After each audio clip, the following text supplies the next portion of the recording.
అదే నమస్కారం. ఫీల్ చేతి కూడా చెరువులో పడి చనిపోయిన తేజస్వినికి సంబంధించి బాడీని వెలికి తీస్తారు, అంచులు కూడా అయిపోయినట్టున్నాయి. బట్ దేవత విగ్రహం ఉంది కదా, అది ఇంకా బయటపడాల. అంటే దేవత ప్రతిమ ఇంకా బయటపడాల.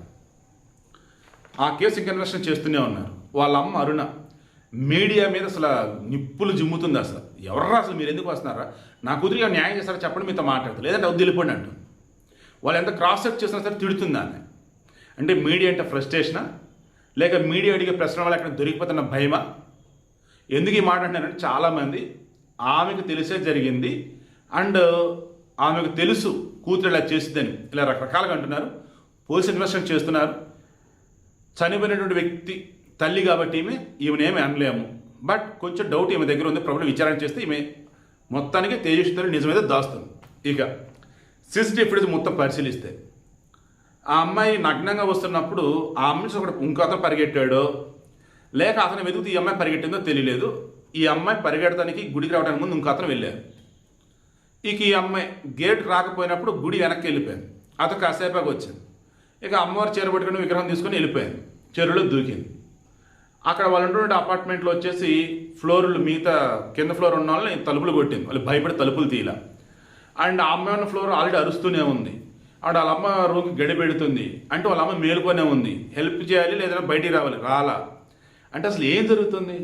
ఆ అమ్మాయి మానసికంగా ఎంత దారుణంగా ఉన్నా కానీ కాపాడుకుని పచ్చే తల్లి మీద లేదా? ఆ రకంగా ఆమె అరుస్తూ ఇది చేస్తూ బయటికి వెళ్ళిపోతే వాళ్ళ అమ్మకు స్పృహ రాలేదా? సో నేను అదే అన్నా కదా, వాళ్ళ అమ్మని కనుక ప్రాపర్గా విచారిస్తే వాళ్ళ అమ్మే చేసింది అనను, వాళ్ళ అమ్మ ఏదో నిజం దాస్తుంది అంటున్నా అంతే. మీడియా మీద ఆమె కోపడుతున్న విధానం చూస్తుంటే అయితే ఆమె విసిగించి ఉంటారు, నో డౌట్. బట్ ఆమె ఎందుకో ఎక్కడో ఏదో నిజం దాస్తుంది అనిపిస్తుంది. ఇక ఇందులో నేను మెయిన్ చెప్పదలుచుకుంది, ఆమె అరుస్తున్నప్పుడు అజయ్ నన్ను వదులు అని చెప్పి అరిచిందట. ఆ అజయ్ ఎవరు?